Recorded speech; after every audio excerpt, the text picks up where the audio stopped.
Hello and welcome to a Sunday show of 67 Hail Hail. Stevie, it's our time to shine. Hamish is away on holiday. It's our time to talk about Celtic. Well, we like talking about Celtic. That means we can get into the 1995 Scottish Cup final, Andreas Thom's goal at Ibrox, instead of all this newfangled nonsense. Indeed, we can. We can talk about my memory of when the better times in society were happening, John, where this cost of living crisis wasn't involved falling Celtic. But most importantly, it's very good to be on with somebody that I get on with and I have respect for. So, hello, John. Of course. Yes, I'm going to treat you with the love and respect that Hamish doesn't, Stevie. Genuinely. As I say, this is our time to shine, get our points across. We started off a little bit shambolically there with a few technical problems.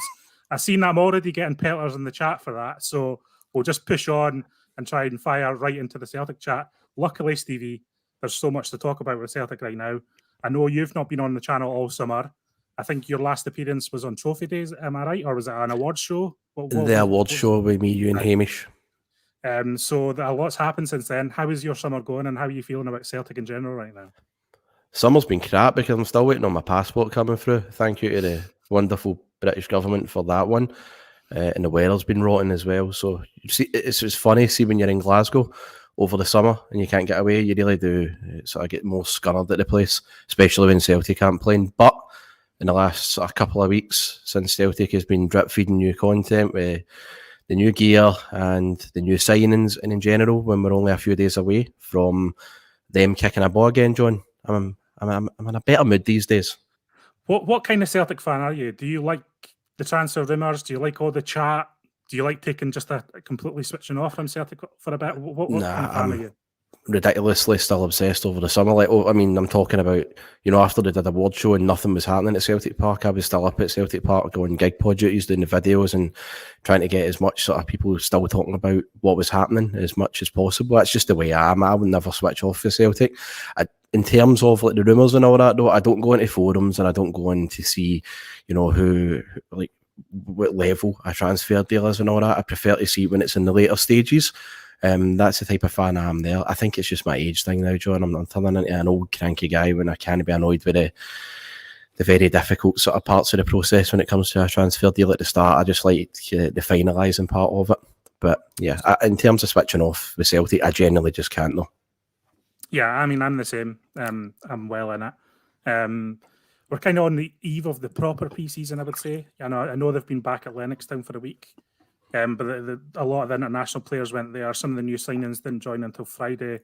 So it feels like the real work is about to start to begin. The club, the squad, the youth players, some of them are flying off to Austria tomorrow or today even, perhaps, for a pre-season training camp. A couple of friendlies lined up over the next week. How do you feel about friendlies in general? I mean, for me, I quite like them. I don't think it tells you how competitive Celtic will be over the coming season, but I do think you get little bits of info about what the manager's thinking, the way he might have tweaked something, and by the end of these block of pre-season games, you usually get an idea of what his preferred 11 is going into the competitive stuff. Are you a fan of friendlies, or are you one of those ones who moan about them? No, I don't. I'm the opposite. I never moan about them. I remember, that season, I think 06-07, when Strachan took the team to America and we got Horsley off DC United 4-0, and there was another game we get smashed. And I remember on a forum at the time, everybody was saying, we're never finishing even second, we're getting done in here. I always just see friendlies as just an excuse to get the players' fitness up. That's it. The result is non-important to me. Really don't care about it. I like to obviously see the squad and see the team playing in any circumstances, John. I mean, I think the season was 18-19 where what was the season, John? But I think we went to Turkey or something in winter or the January break. What was that? And we beat a team in penalties. That was when I was working at Celtic, so I think that would have been like 15, 16 or something. Was that maybe Dyla's last season? Aye, but John, even then, I remember like watching that in Gross, like a time when people were switching off, they were scunnered that season, and I was loving it. I made a famous bet with an unnamed Scottish Premiership employee, or maybe it was an unnamed Aberdeen-based journalist, but I made a famous bet because I think Baldy scored a belter against one of those Turkish teams. Yes. And I think I made a famous bet with someone that Baldy would score more goals for Celtic than Pukki would. I think it was during that season, that infamous season. So that's what I remember from that Turkish preseason. Thankfully, We've got better players in the door these days, Hamish. We don't need to, not Hamish, Stevie, don't need to make stupid predictions like that anymore. And we've got two good ones coming in over the last week. We've got Jota over the line, and we've got Alessandro Bernabé over the line. First of all, we'll tackle Jota, Stevie, because I know you were one of his biggest fans even early on last season, and I think both of us tried to defend him during that kind of shaky period he had in the new year where he wasn't quite contributing as much. And you were, I think people might remember this, but we had a conversation on Hogmanay when the new Japanese players were coming in, and we were talking about the players of the season so far, and yours was Jota, and you were very excited about him, and I've known you for a number of years, and you don't usually get excited about lone players. Yeah. And my caution to you was perhaps don't get too attached because it might be difficult for us to hold on to him. Well, here we are, Stevie, we've held on to him, so how are you feeling? Amazing. I think I was, if you go back to when I was doing the Instagram gig pod videos too a few weeks ago, I was always very confident that we would get him. I went on record saying that I know that he didn't commit, and a lot of people were getting a wee bit panicked about the fact that he hadn't signed already, especially when Carter Vickers signed, and then after that, Jota wasn't committed to Celtic at the time, or we didn't really hear anything other than the fact that he was globetrotting all over the world. But now that he's sort of committed to us, and not only that, it's essentially a 5-year deal, isn't it? It's amazing.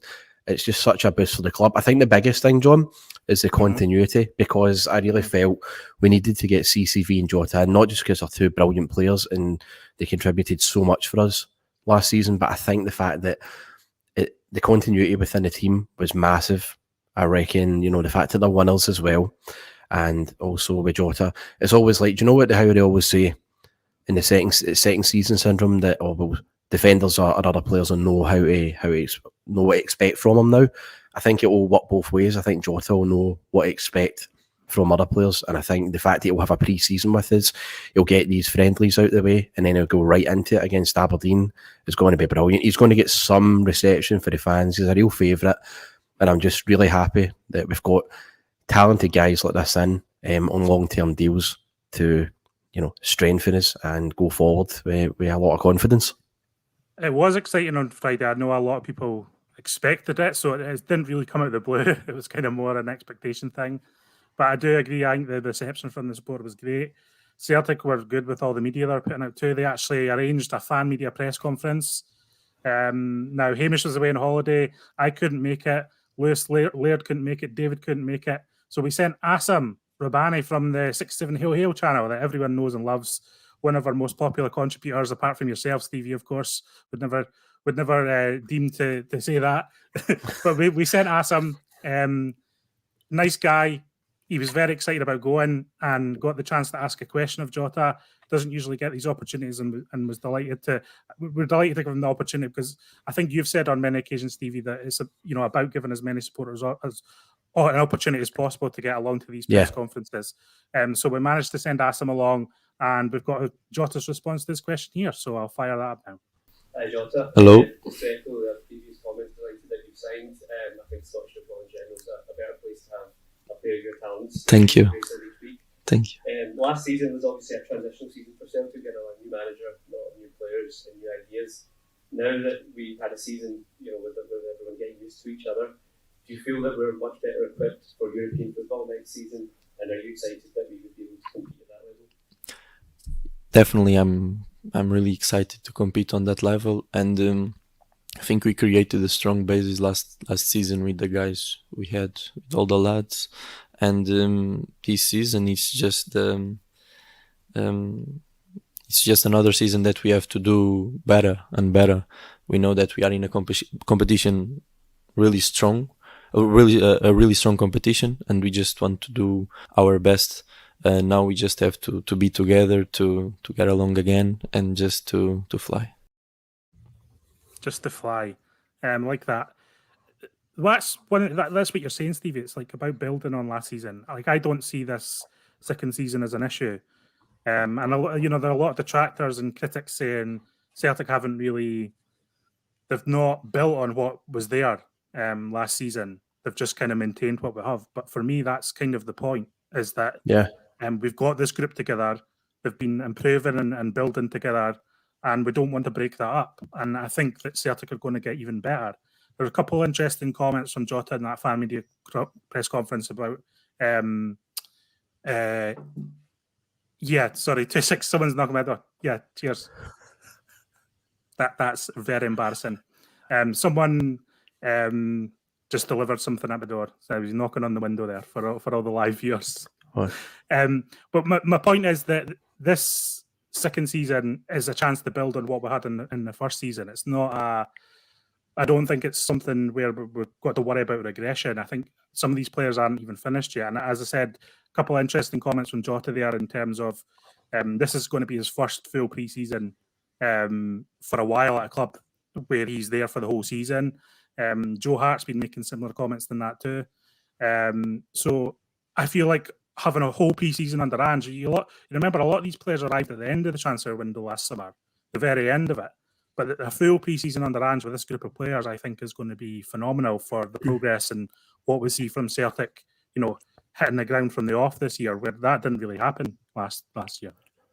No, we've got the manager's got a lot of time now to plan. It was a lot of last-minute preparation. When you consider the job that Ange did last season under the circumstances, it was tremendous, really, John. And this season now, like you say, I think to build on what he's got. A lot of people always say, like, the second season, like I said, with players, with managers, sort of Brendan faced it as well. Obviously, it wasn't quite as daunting because opposition-wise, it was still, up against nothing, really.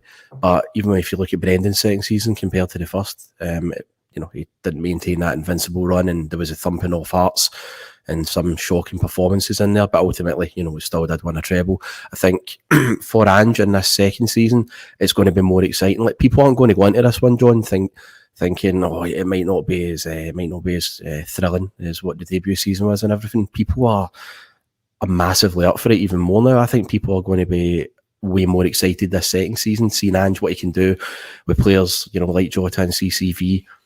5 weeks before we kick off against Aberdeen, we've got a talented group of players that we've managed to maintain, as you say, John. And I don't understand that part as well, where people say Celtic are just standing still when it comes to getting in these two guys on permanent deals. It's like it's not just like a second loan deal anymore. They've committed their future to us. And if anything, that as I've already pointed out, they've won stuff ways before, they're more experienced, they're going to be even better second time out. I don't understand how anybody can spin that into a negative, but this is the great country that we live in, John, isn't it, where people line up to take digs like that at Celtic for some reason. I agree. I mean, that is a lot of money to spend. I mean, I think the headline on this video is, a £15 million plus spend, which is, I think it's 3.75 million for Bernabé. I think it's about 6.4 for Jota, another 6 at least on Cameron Carter-Vickers, and obviously Sigusta's coming in on a free. So it is a lot of money for Celtic to spend, but it's not. Another point is it's not money beyond our means, is it? I mean, it's money that we've either generated through player sales or we've got, guaranteed Champions League income on the way. So, I mean, by all accounts, Celtic are in pretty rude financial health at the moment. I think they even sent something to the fabled London Stock Exchange about how the revenue for the year was much higher than expected because they made forecasts and predictions during the COVID years, and Celtic have held up much stronger through that period than anyone really expected. And again, it's important to reiterate a lot of that's to do, it's not just Champions League cash, it's not just what the board are doing with recruitment, it's also the fans. I mean, the fans have been incredible with their backing throughout this period. The money that we generate from season tickets underpins the entire club, and nothing is possible without the supporters. And I don't want that to go unnoticed either, because as we're saying, it's become a cliche, but there is a cost of living crisis. People are picking and choosing what to spend their money on. I mean, throughout those pandemic years, supporters didn't even know if they were going to get in the stadium, and they still sold out the stadium 2 years in a row during that period. So I'm delighted that Celtic are in this position to be able to do business like this, because it's about the supporters, it's about the club doing good business, it's about the achievement of the players getting into the Champions League. So there's a lot of factors that have added up to this point where we can significantly strengthen in this transfer window. There is. Just, John, before I expand on your point there, a lot of the guys in the comments are saying they're getting feedback and your mic's crackling up a wee bit. However, I'll carry this one on, John, so that you can maybe take your mic off and disconnect it or whatever. and try and ramble on a wee bit to get you sorted out here. I know professional Sundays aren't, isn't it? But I think the big thing I took away is that, you know, at a time now when a lot of people, you know, genuinely are struggling, bills are getting up, and it's just, you know, it's not a great time in general for many people. And then you see the season tickets have sold out, and, you know, when it comes to the merchandise as well that the fans are going to be ploughing in, you know, look at me here, a mug, probably going to, I think it's out on Thursday. I went into, here's one for you, all right. I went into the Celtic store yesterday when I was in the city centre, and went up the stair into the second floor and just thought, I wonder what they'll have. I wonder if they've got a glimpse of the new stuff yet. And they've got all the old training stuff, and it's all sitting there on sale. I managed to resist temptation to pick up something that I didn't need for 35 to 40 quid or something, down for like 80, right? Anyway, the point being that the fact is, everybody, on Thursday, I just know for a fact that I'll finish work. It's my last day in here, amazingly enough. But I finish work, I'll go to that Celtic store in Argyle Street, and I'll probably spend about £100 on that training gear that I don't need to. So it's just a testament, John, to the blind faith that the supporters of this football club have, and what this football club make of mugs like myself and other wise people as well who invest their money sensibly into Celtic. It's a testament to that, whether that be merchandise, season tickets, or the Champions League money that the club will no doubt sort of make a windfall from as well. It's what the fans do for this club, and the amount that the club make off the supporters is incredible, and it's never going to change, whether that's Celtic's winning all the time, whether we're stagnant. I mean, you saw it on the back of the 2021 season. It was a shambles in general, and just, you know, look at that summer where everybody still ploughed money into Celtic and supported them in droves, never turned their back. It's a testament to the fans, and it's always been the case. Right, how's my mic doing now, everyone? Can you hear me? Fantastic. Okay, I can indeed. I think everyone else can. I mean, it was a sore one for everyone having to hear me ramble on about merchandise and money and training and all that for a good 3 minutes, John, but I'll let you do your bit there. Look, if there's any doubt about Hamish is worth the 67 hail, I think this show might be the perfect example. I'm not... I had a great answer there as well. I was speaking very eloquently about the power of Celtic supporters, and let down by my microphone. But yeah, as I say, I'm not a YouTube guy. I'm filling in here while Hamish is on holiday. So we'll just get on with it. Hamish is going to drop in though. Thank goodness, Stephen. He's going to give us a break for a minute here, because he did send us in a video from Spain asking us a question that he wants us to address on this show. So if everyone is truly missing Hamish, then here is what he had to say to us. Hello lads, I thought I'd just drop in on you, mainly just to rub all of this into Stevie's face. I know he hates folk going on holidays, so have a wee look at that, Stevie. It's a wee bit cooler today actually in the south of Spain, I think 28, 29 today, a bit cooler than it's been in recent days, but I'm having a great time. I feel like an absolute da with my hoops on holiday. It's something I hoped I would never be, but anyway, yeah, it's going well. Off to Seville tomorrow as well, so need to remember to pack some water in my case for going there. We know how that goes on. Yeah, just wanted to get your thoughts on what Celtic need now. I mean, we've obviously signed 4 players this week, Jota, Bernabei. What do Celtic still need to sign the rest of this window, ideally, for each of you? And what will we actually sign? Back to cold Scotland. He's just a bully, Stevie. I absolutely hate that guy.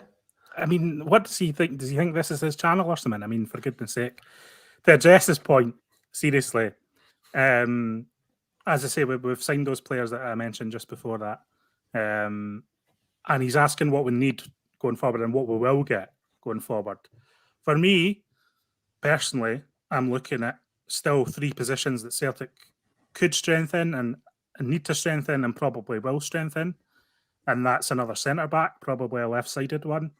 That's a midfielder who gives Ange more tactical options in the middle, you know, probably more defensively minded.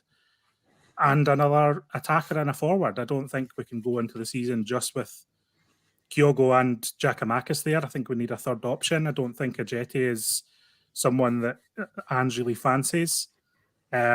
So I think we need those three players in those three positions. I know there's a lot of rumours kicking about just now. For you, Stevie, are those the positions that you're looking for from Celtic here? And is there any more that you would say we could do? No, I'm not just saying it to be lazy, and I have got it written down here, genuinely. But that the other three positions, I think we really do need another central defender. I know that Chris Julian's come back after that deal with Schalke fell through. I don't think we can rely on Julian, and more importantly, I just don't think the manager trusts him anymore either. I mean, I think Julian's going to be out of the picture, and I think he will move on. So we'll definitely need another centre half to come in. I think we do need a six, said all along, that we need an enforcer in there. Don't want to keep rabbiting on about that point, but I think it's important we get a Wanyama type player.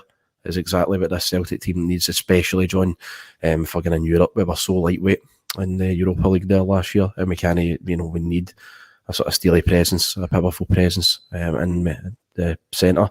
And also did say my last point was we need a striker, but ideally a striker who can also flit in and play wide somewhere, somebody who's in the middle of the type of player of like Kyogo and GG.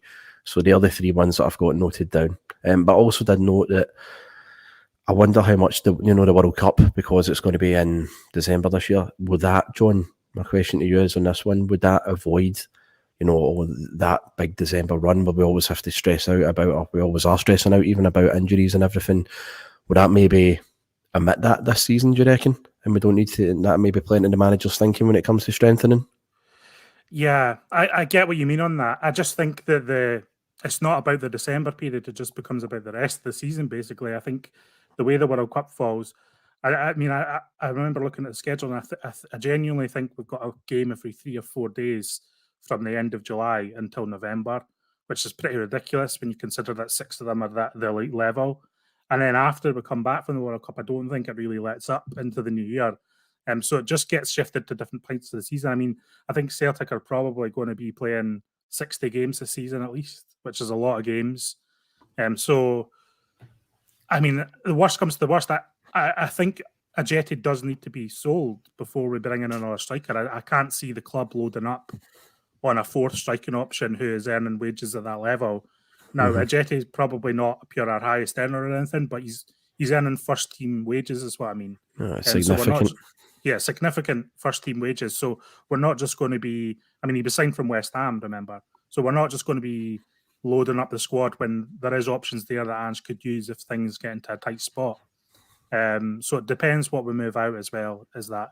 But I think those are the three positions that everyone's wanting, and it feels like those are the positions that the club are looking for with regards to all the reports we've heard this summer. I mean, we've been strongly linked with Vinicius Souza, the Brazilian, the City group, who I don't think he's a Wanyama type, but I think he's very busy player, Stevie, and I think that's maybe what we need most of all. I mean, I'm not even sure if it's about physical strength. I'm just wondering if it's about a player who throws himself about that area more than anything. I think there's something. I think Vinicius Souza's been involved in more defensive duels this season than any other player in Europe, which is quite incredible. And you can see Ange going for that kind of busy sort of midfielder. Yeah, I think as well with that, to back up the point as well, more industrious is the word I'm looking for rather than powerful too, because Ange wouldn't want to get a player in that can just take bodies. That's not the way, that's not the philosophy Ange sets out. Ange wants us to play football no matter whether it's in the league or in Europe even. Sorry, having a nightmare here with this mic. It's a shambolic Sunday all round, isn't it?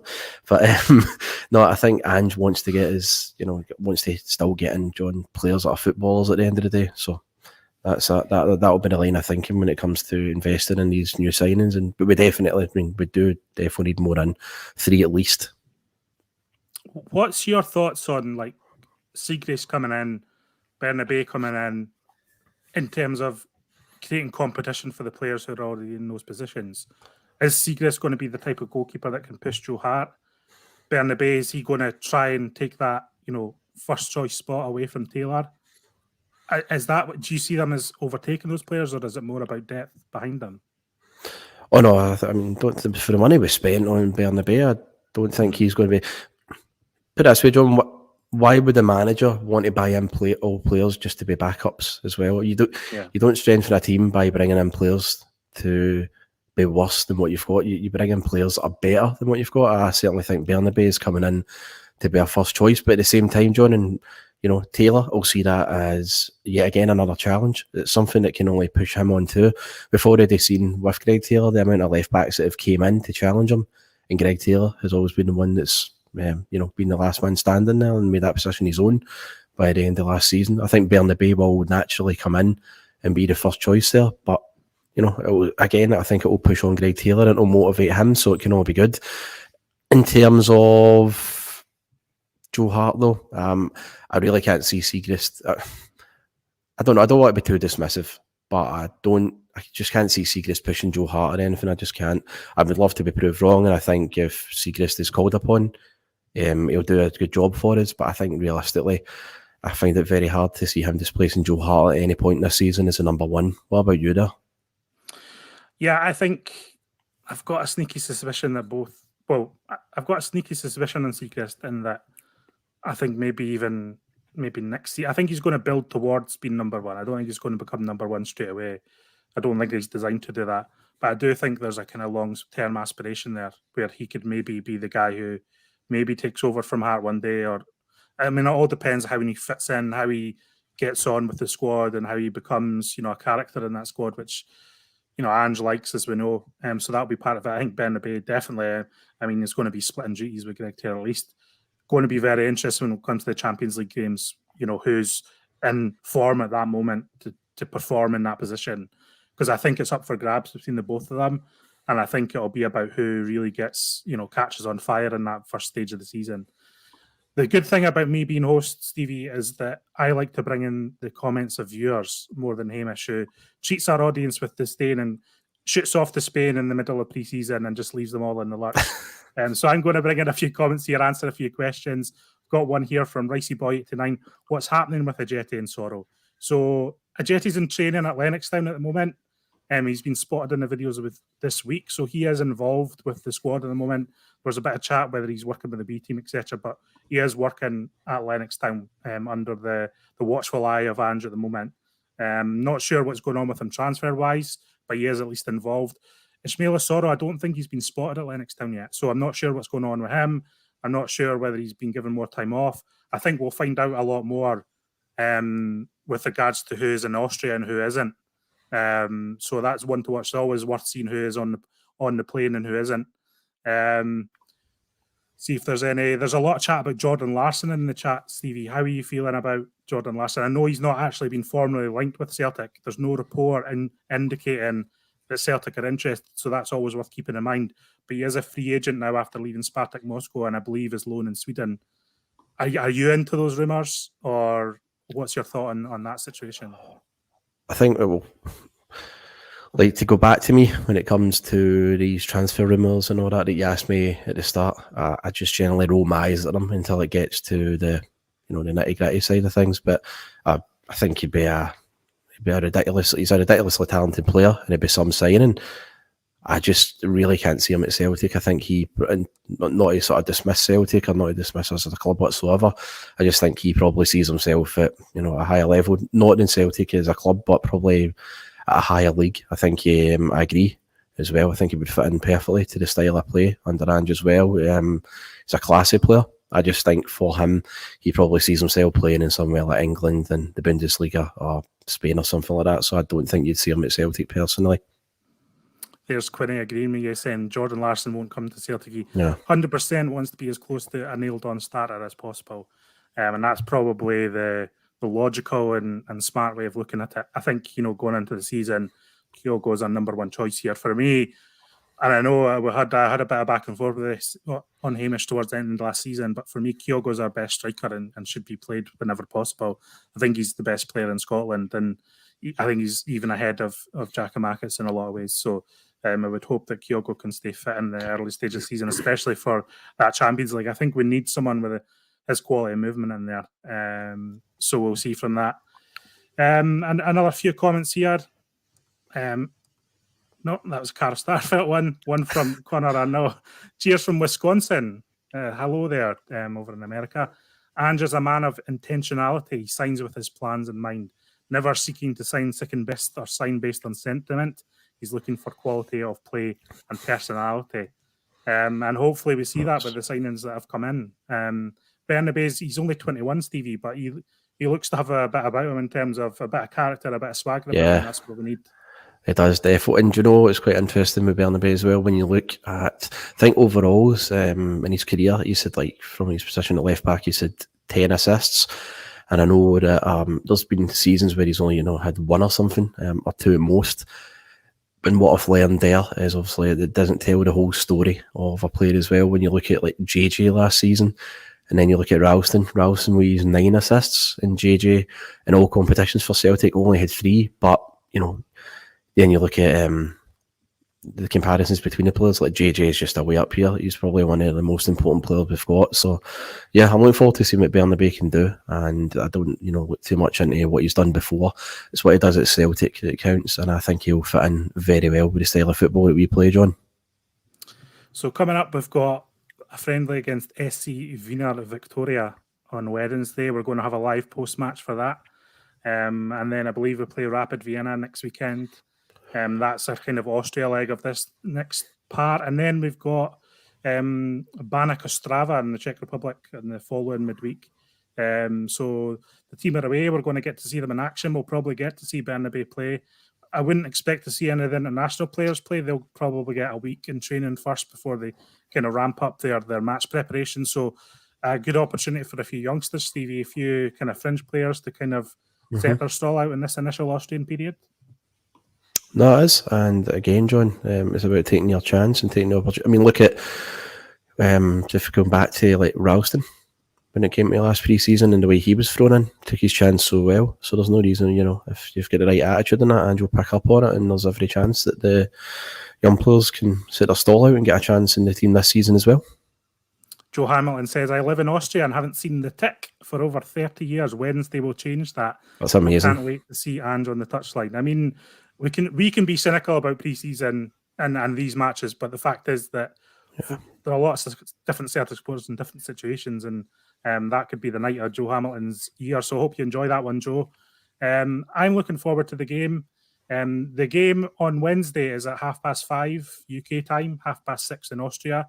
I think it's live on Celtic TV, so everyone can tune in there. It's live to all subscribers worldwide, so you don't need to be like one of those kind of Australian subscribers, for instance. So you can be a UK subscriber and still watch the game. As I say, I'll be live on YouTube with Asim after that one, talking about the game, the performance, and etc. Talk to Asim a bit about his experience on Friday at the Jota fan press conference too. And looking forward to it. Stevie, I think that'll probably do us for today. Now we've come over a number of calamities on the show. First of all, we couldn't get it started.